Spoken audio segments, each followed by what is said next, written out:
Quote from Rudolf Steiner.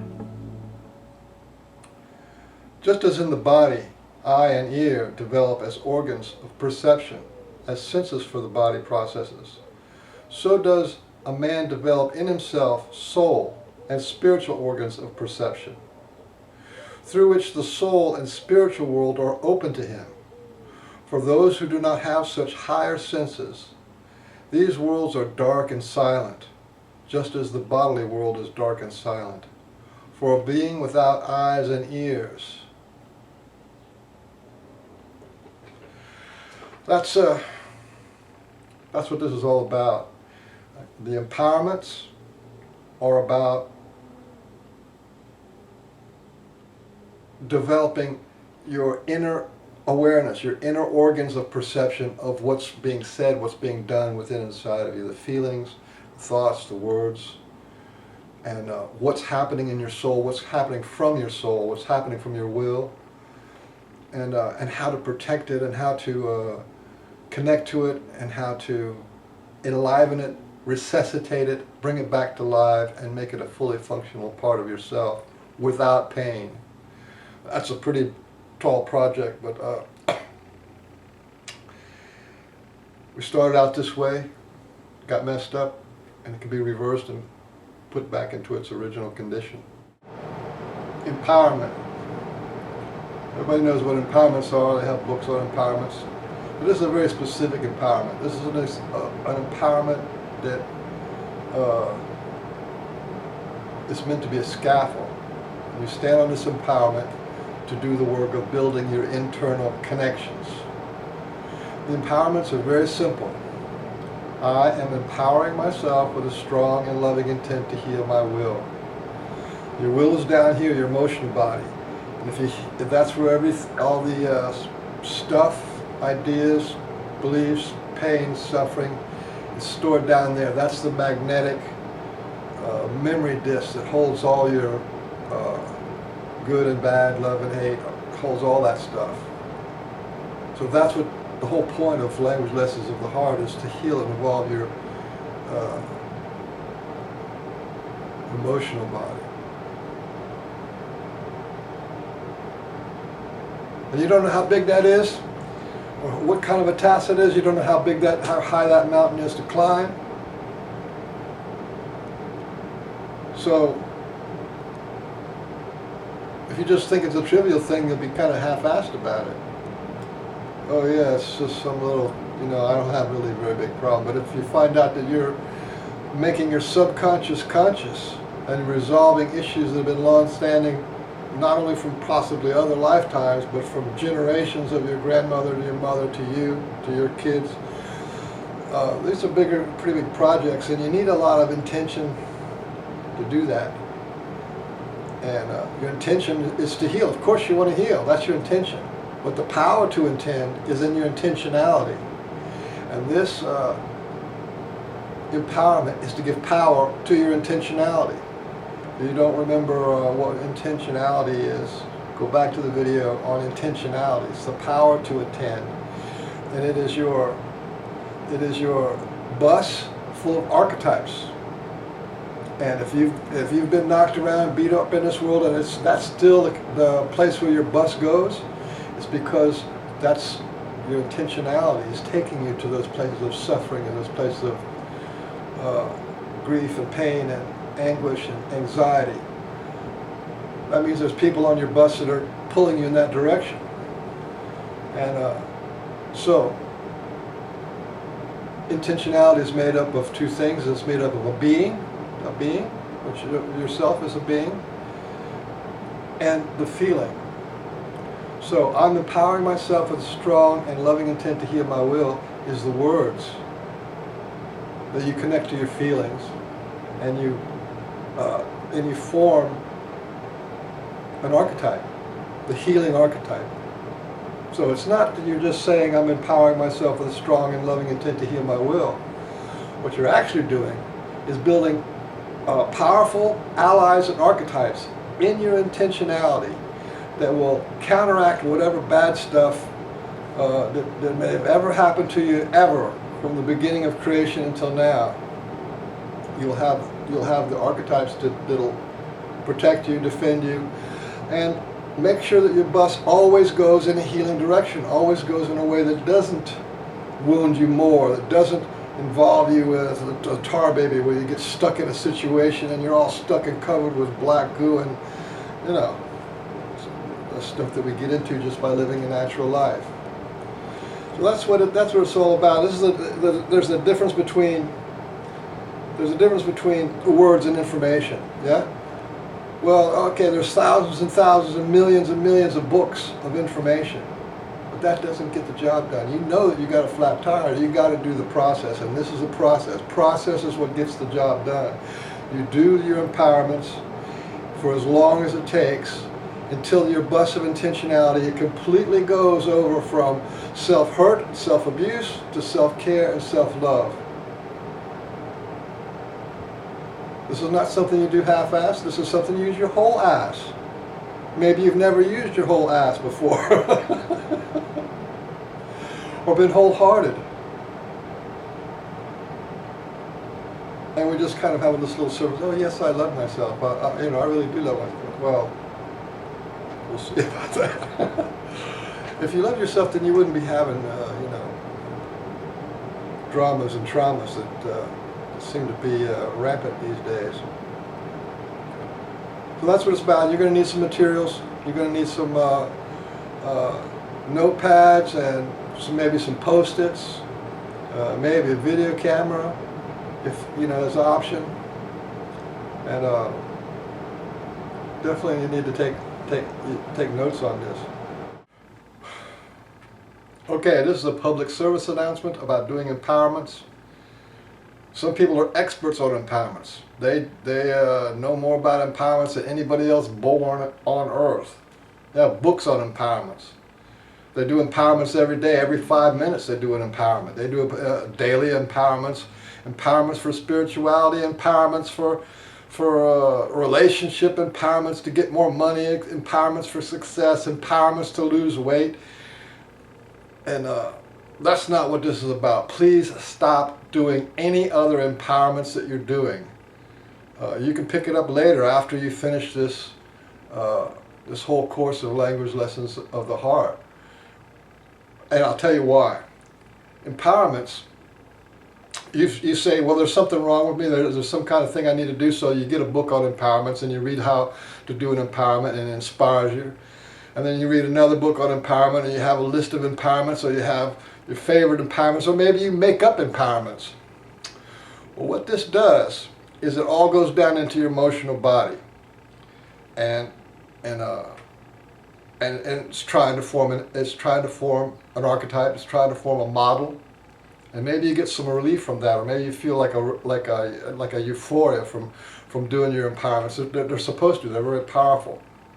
But what actually happens when you have this soup of so many empowerments is that in your bus of intentionality, there's a whole bunch of, now you have a whole bunch of empowerments out there. They're supposed to help you. But what they do is they're all very weak, and they're not focused on what needs to be empowered, which is your will, which is your emotional body. So they're for your brains, they're for more intelligence, or for more beauty, or for more prosperity, for whatever it is. And those are just like kind of aspects. Those are like band-aids on bad behavior. So for the time that it takes to thoroughly, eloquently, and precisely do these empowerments of language lessons of the heart, stop doing all the other empowerments. It's just it disempowers you. What you need is strong archetypes that can be formed very powerfully, and that you can have an emotional connection to that lasts a lifetime. So if you just keep throwing more empowerments on top of yourself, that's counterproductive. That's actually sabotage, and it's not really what you want. Because there should be a time in your life that when you get done with doing language lessons of the heart and do all your emotional release, all your empowerments, and doing all your judgment and denial release, you won't need any more empowerments. You won't need any. Zero. Zip. Empowerments are indications that if you need them and you've been doing them, well, that's great. We'll just stop doing those now. Give yourself a break from that and do this empowerment, because this is not going to be done the way you've ever done empowerments before, and it is productive. As a matter of fact, this empowerment, I'm empowering myself with a strong and loving intent to heal my will, is what's called an instant healing. And what I mean by that is the shamans have this saying called healing happens in an instant. That is, when you're ill, you got the flu, you're ill, and you're sick for like a week, sometimes 2 weeks. There's some point, there's an instant in those 2 weeks where you stop being sick, you stop getting worse, and you begin to get better. It's that instant, that one instant that you stop getting worse, stop getting sick, you're not going to die, all of a sudden you go back to life. You start to go back to normality. And now it may take the rest of the week, another week, for you to get back to completely normal. But there was a one instant that that healing process happened, and that is what these empowerments. I'm empowering myself with a strong and loving intent to heal. I want to live, and I want to be fulfilled. Don't change the words. Don't do anything like that, because this is specifically for that instant healing, by which your whole life, for the rest of your life, you'll be getting better and better and better. So it's important to not change the words, make up your own, think you're some kind of a, teacher of this stuff. That if that works for you, then that's great. But that's not what this is about. It just dilutes the effectiveness of what you're actually trying to do, which is heal and involve your emotional body, and get back to your normal, specifications, the way your life's supposed to be.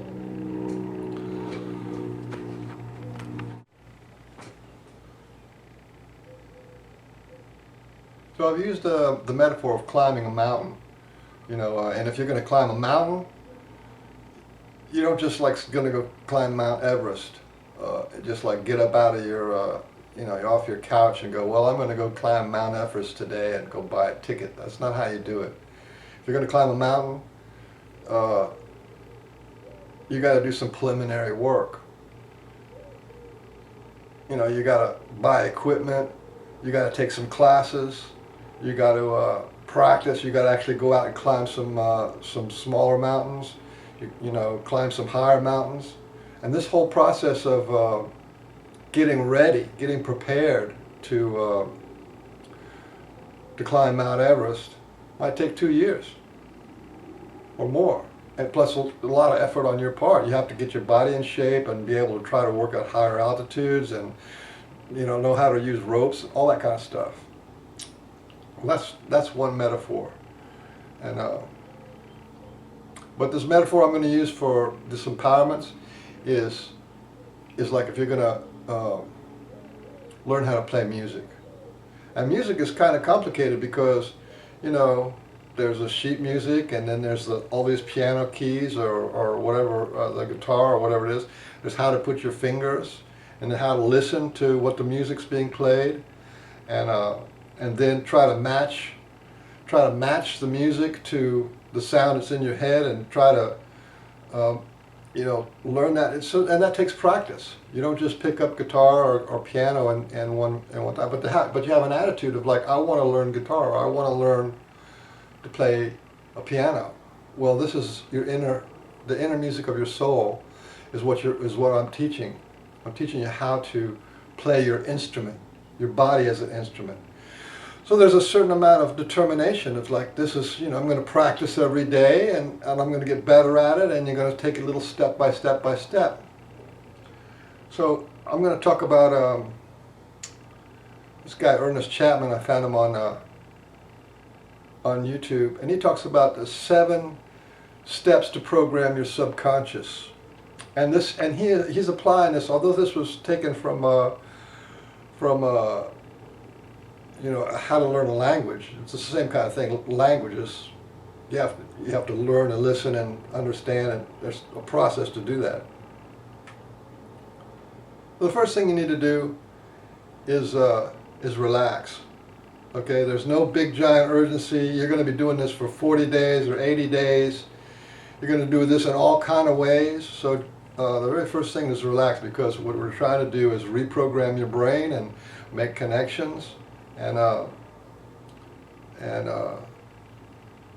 this takes time. So when you do your, like if you're playing the piano, you do your scales over and over again, and you don't rush, you don't go fast, and so there's a pace, okay? And to do that, you relax. It's not this big. Don't give yourself a big urgent. This is something I got to do, and just relax, and practice. So then go slow.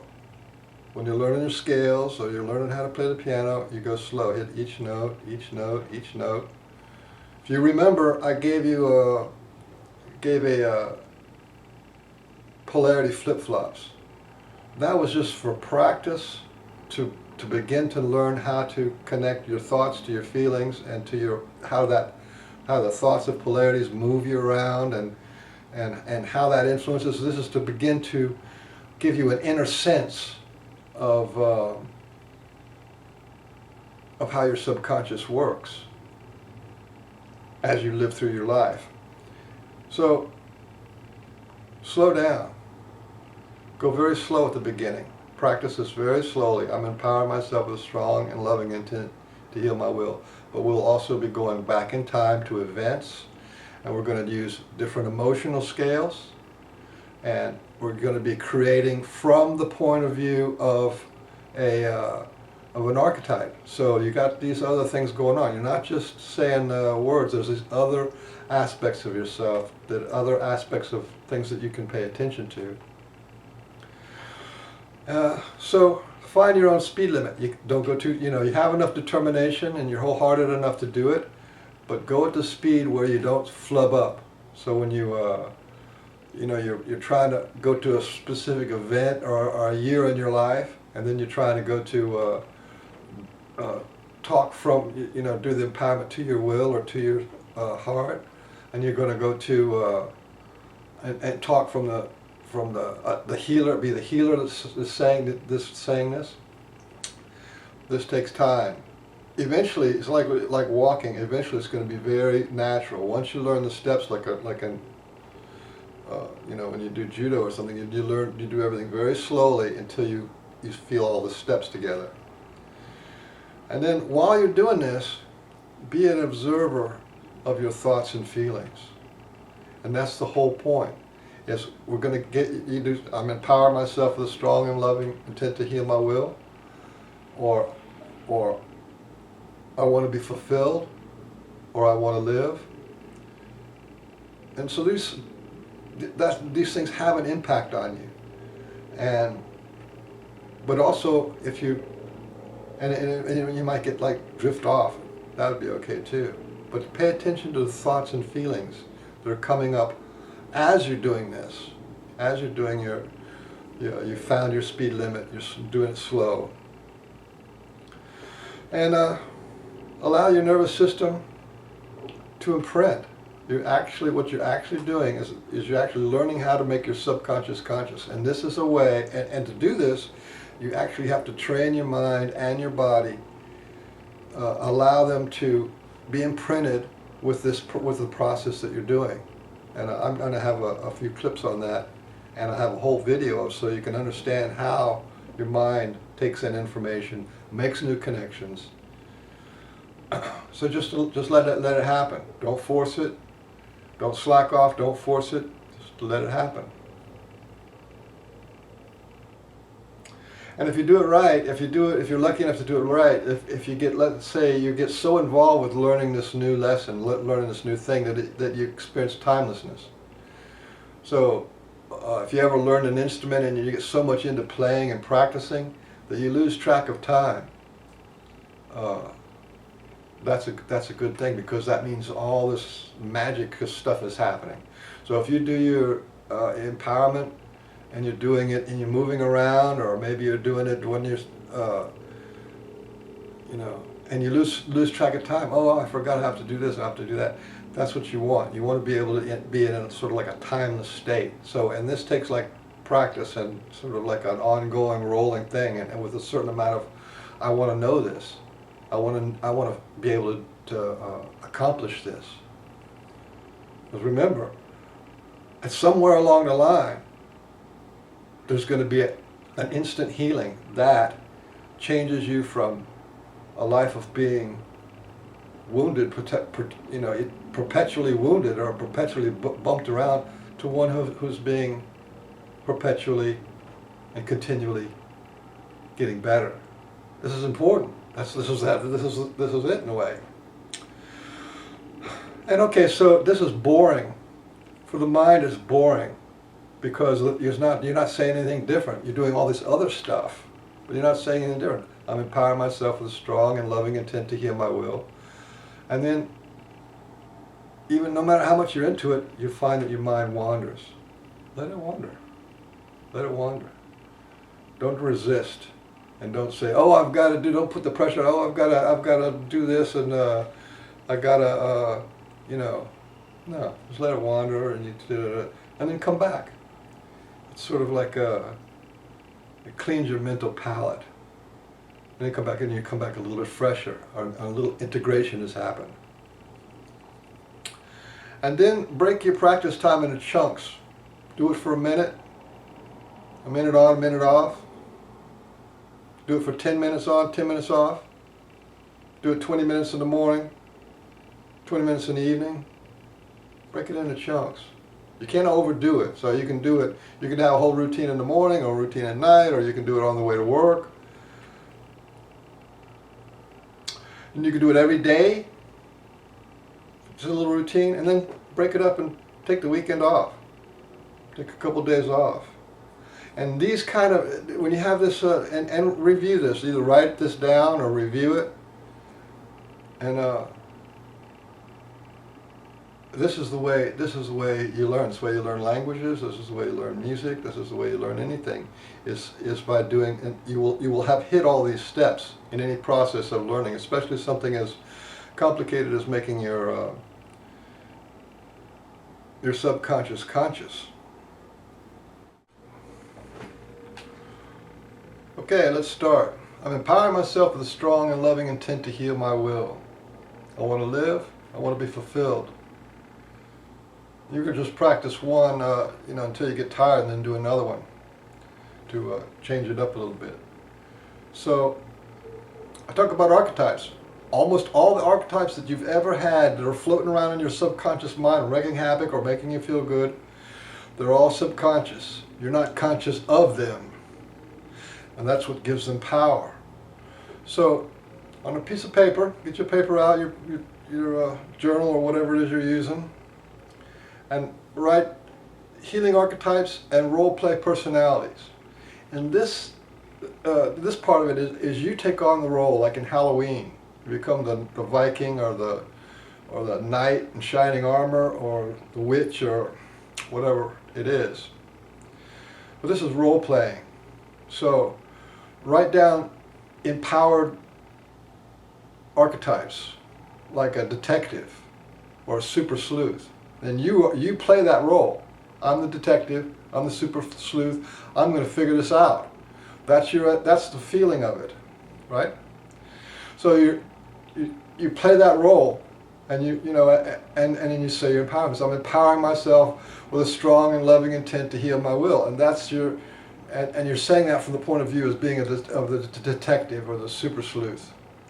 And then there's the hero or the rescuer, or the ideal adult, or the best friend. You write these things down, whatever role that you can play, to be a self-healer or the best parent. You want to be the best parent. So I'm the best parent, and I'm going to take care of this internal stuff that's going on inside of me. And so what does the best parent do? I'm empowering myself with a strong and loving intent to heal my will.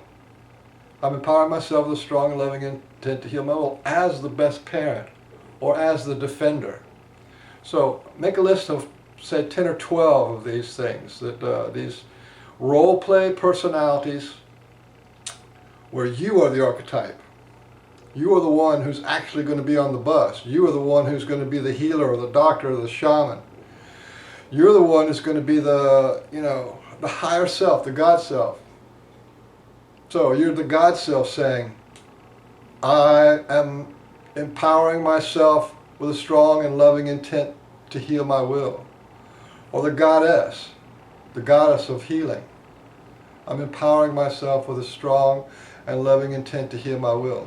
And this may be hard because we've been, we're just sort of just who we are. But you can role play. This is acting. And when you do it repetitively, you'll form an identity, you'll form a part of you, an aspect of you, a role that you can play of a king or a president or a police detective or a avenging superhero. So that's the first category. So while you're doing your empowerments, practice real slow, relax, and practice one by one. Write down, it doesn't have to be the ones that I wrote down, write down the archetypes that you can play, to heal yourself, to love yourself, to protect yourself, to investigate, to know. This is very, very powerful avenues of self-love, because if we just have ourselves, oh, I love myself. But now you can love and take care of yourself as a super sleuth or as a hero or as a rescuer, you see? Changes everything. So then when your bus of intentionality starts going somewhere that's not right, you're going to have this part of you that goes, hey, I'm your best friend here, I wouldn't do that. Or your best parent saying, I know what's going to happen if you do that, don't do it, you're going to get in trouble. Or your healer says, that's not going to heal you, that's going to hurt you. So you'll have all that on your bus wherever you're going. So that's what this part is all about there. Healing archetypes and role play personalities. These are conscious archetypes that are on your bus of intentionality.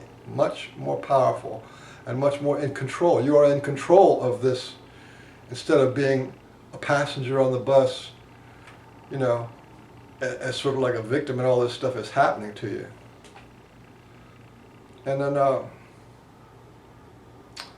so practice that first and get a good handle on that the first few days or a week or so. And then you can do the music of life time scale. So on your notepad or in your journal, write down what happened to you in your life in a few words. Start with 2 years before you were born on the first line. What happened to your parents, what happened to your mom and dad, and then when you were being pregnant, which would be like the year before you were born, on the next line. And then have a line for each year of your life. A lot of it you won't remember, but a lot of it you will. Like you might remember, or you can ask your sisters or your mother or father, the year you were born,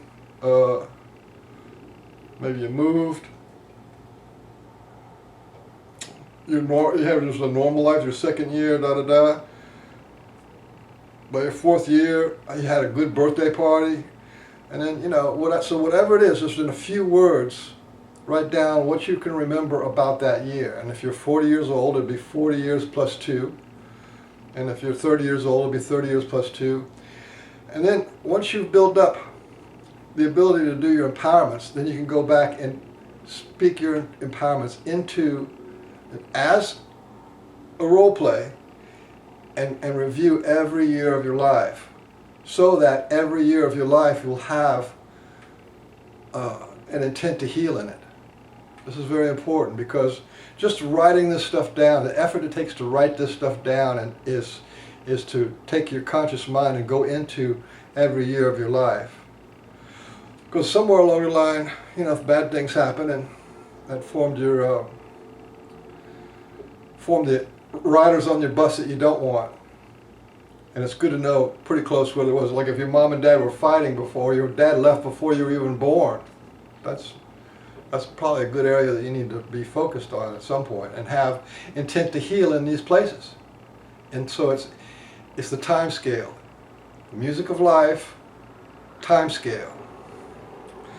And also, don't forget to go to your infinite past. So you have all these other lifetimes, on into infinity from the beginning of creation. That's just sort of like a category. Say that I'm empowering myself with a strong and loving intent to heal my will, and it goes retroactive from the beginning of time. And then say it into your future. You can say it in your near future, just a few years away, and into your infinite future. So you're spreading out your intent to heal from the infinite past to the infinite future and into every year of your life.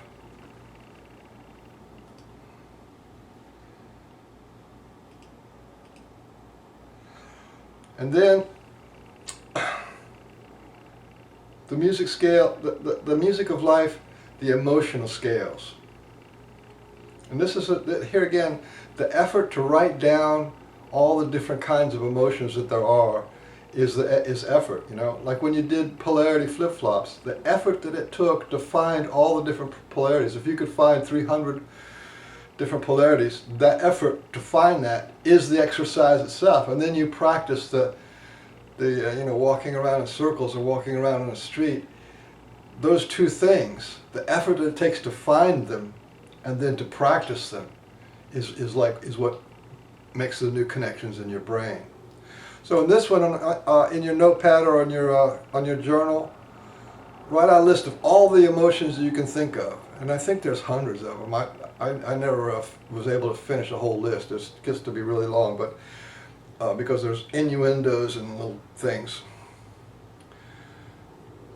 So search as many as you can for emotions are the colors of your soul. They are the range of your experience. They are what give power to every word that you say and everything that you do. And if your emotions are disempowered, then you're disempowered. If your emotions are powerful, then you're powerful. If your emotions are loving, then you're loving. It's as simple as that. So, but we're stuck in those polarities of I can only feel bad, or I have to feel good, and I don't take care of my sadness. So write down all the emotions that you can find, as many as you can find, hundreds if you can, dozens, or as many as it takes, as many as you can find.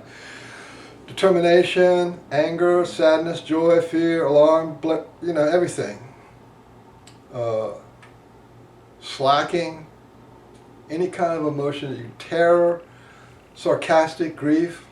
Okay, and when you have this scale written, that's the first part is struggling with finding the emotions, right? Even if you have to look them up. Then say your empowerment with the emotional scale. So you can say it with determination. You can say it as a prayer. You can say it angry. I'm empowering myself with a strong and loving intent to heal my will. Or you can say it with sadness. I'm empowering myself with a strong and loving intent to heal. So, or joy, or fear, ooh, right? Or alarm, or laughter, or funny, right? Because it's your emotions that need to be healed, and it's your emotions that need to be exercised and felt and balanced, yeah? So you need to have emotional dexterity, not emotional stuckness. To be stuck as a depressed person for years on end, months and years on end, that's no fun. That's not nobody would, their best friend wouldn't give that to anybody, man. Or to be terrified out of your mind for your whole life, or for scared and anxious, and no, you have emotional broadness. Have all the notes, not just the dun dun dun dun, all the notes, dink link link, all of them. So practice your empowerment with your emotional scale.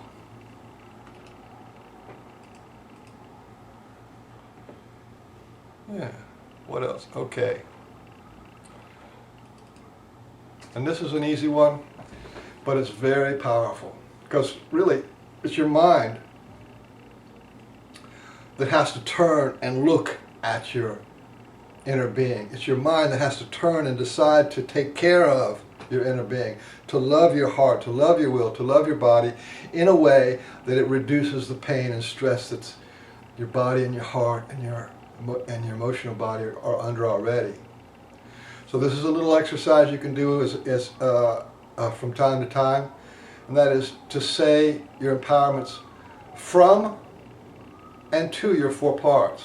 So you can say it, which most of the time you're going to be saying it from your spirit. I'm empowering myself with a strong and loving intent to heal my will. But you can also say it from your spirit to your body. And so you connect with your body, look at your body, and just say to your body, which is really what you want to say to your body, I'm empowering myself with a strong and loving intent to heal my will. Because your body has to hold all the pain and suffering and aches and pains and diseases. It has to hold that. And you have to be able to put your mind and your intent into taking care of what is wrong with you. This is concentrated self-love. And you can say it from your spirit to your heart, from your spirit to your will, from your spirit to your body. And you can say it from your heart to your spirit, from your heart to your will, from your heart to your body. This is very, very, very, very powerful. It's pretty easy to do, but this stuff is really powerful because it's like recognizing I'm going to take care of you. I intend to help. I intend to love. This is very concentrated self-love that we have never hit those emotional keys or done in that way before. So now you have a whole new way of pouring love into your self-love and pouring care into your self-care. Oh boy, I'm excited. I mean, I'm excited because I know what this is going to do to somebody who does it. This is pretty much fun.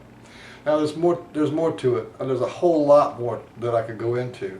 But one thing I wanted to say is, okay, I've given you like a time scale, and I've given you personalities to create, role play, and an emotional scale, and how to talk into yourself.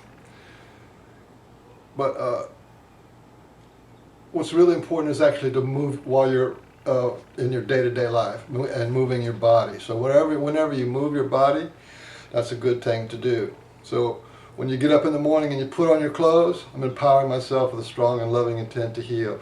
Or you get up and you take a shower, get it into your body, I'm empowering myself with a strong and loving intent to heal. Making breakfast, making lunch, driving to work, I'm empowering myself with a strong and loving intent to heal. I want to live. I want to be fulfilled. At work, at lunch, I'm empowering myself with a strong and loving intent to heal. So, in the day-to-day, simple, everyday, simple things,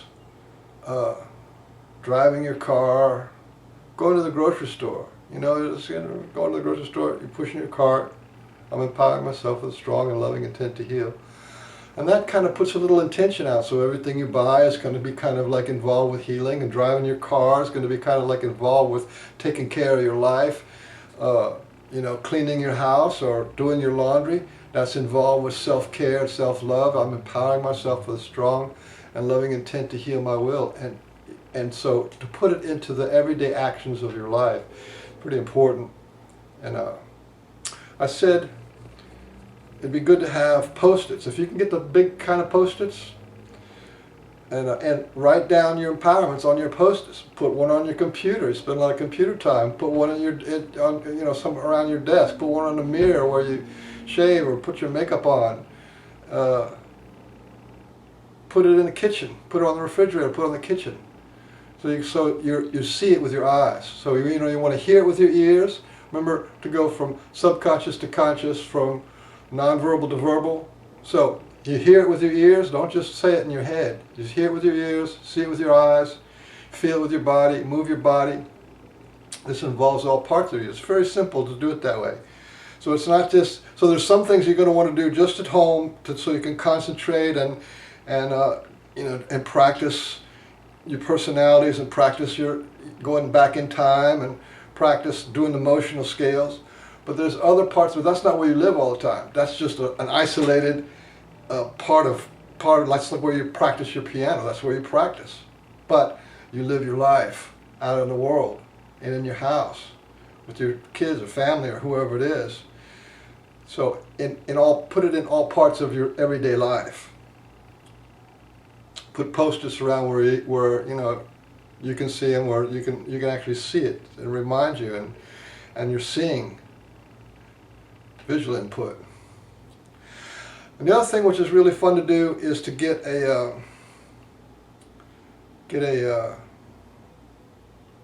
if you have a recorder, either your computer screen or a little camcorder, and record yourself. You know, especially if you're going to be a teacher of this, record yourself doing this process, and try to do each one of the things that I asked you to do, like as the hero, saying your empowerment as a hero, or saying it as in the emotional scale. Film yourself doing it, and then you know, post it on Facebook or post it on YouTube or something, just so that so it extends out beyond just in your head and in your little private hidden, oh, I've got to heal, so this is a shame thing. No, it's not shame. It's like one of the most majestic things you can do. It's one of the most positive things you can do, so have no shame about it. Not that you're teaching or preaching anybody, but if you're going to, you know, it just extends the range of where your intent goes, and that's kind of fun. It's kind of important.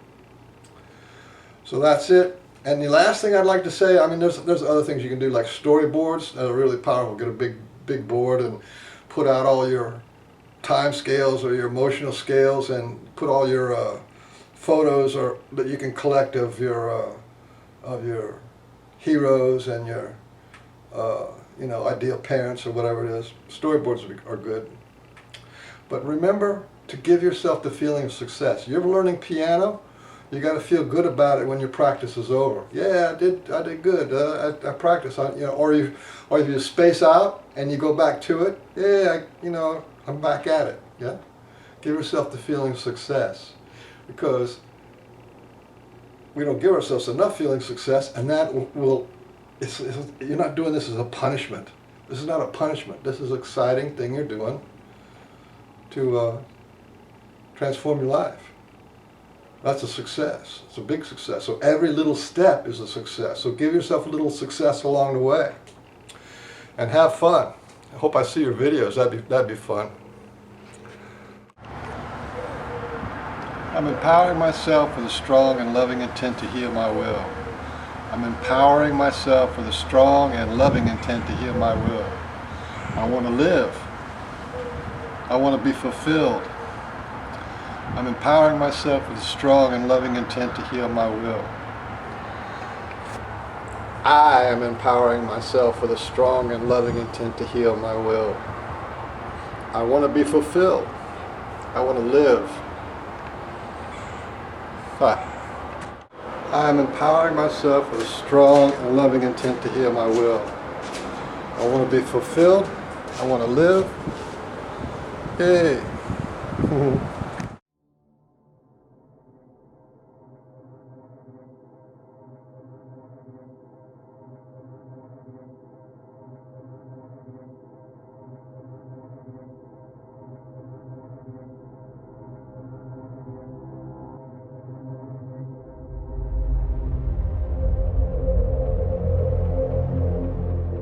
The human brain is a network of approximately 100 billion neurons. Different experiences create different neural connections which bring about different emotions. And depending on which neurons get stimulated, certain connections become stronger and more efficient, while others may become weaker. This is what's called neuroplasticity. Someone who trains to be a musician will create stronger neural connections that link the two hemispheres of the brain in order to be musically creative. Virtually any sort of talent or skill can be created through training. Rudiger Gamm, who was a self-admitted hopeless student, used to fail at basic math, and went on to train his abilities and became a famous human calculator, capable of performing extremely complex mathematics. Rationality and emotional resilience work the same way. These are neural connections that can be strengthened. Whatever you are doing at any time, you are physically modifying your brain to become better at it. Since this is such a foundational mechanism of the brain, being self-aware can greatly enrich our life experience.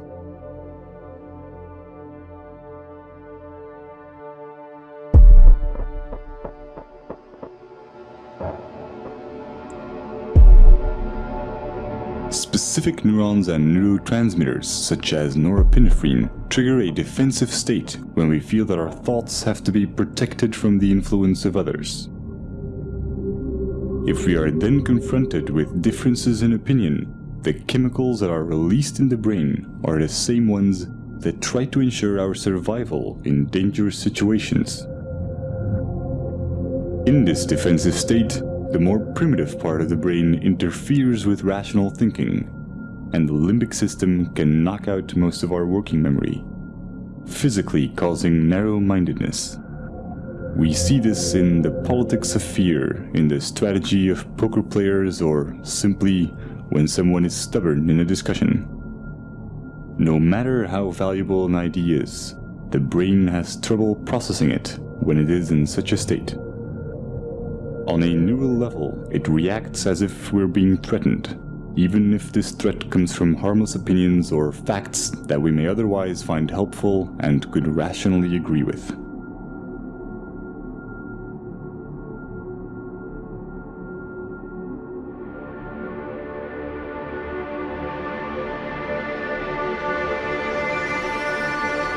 But when we express ourselves and our views are appreciated, these defense chemicals decrease in the brain, and dopamine neurotransmission activates the reward neurons, making us feel empowered and increasing our self-esteem.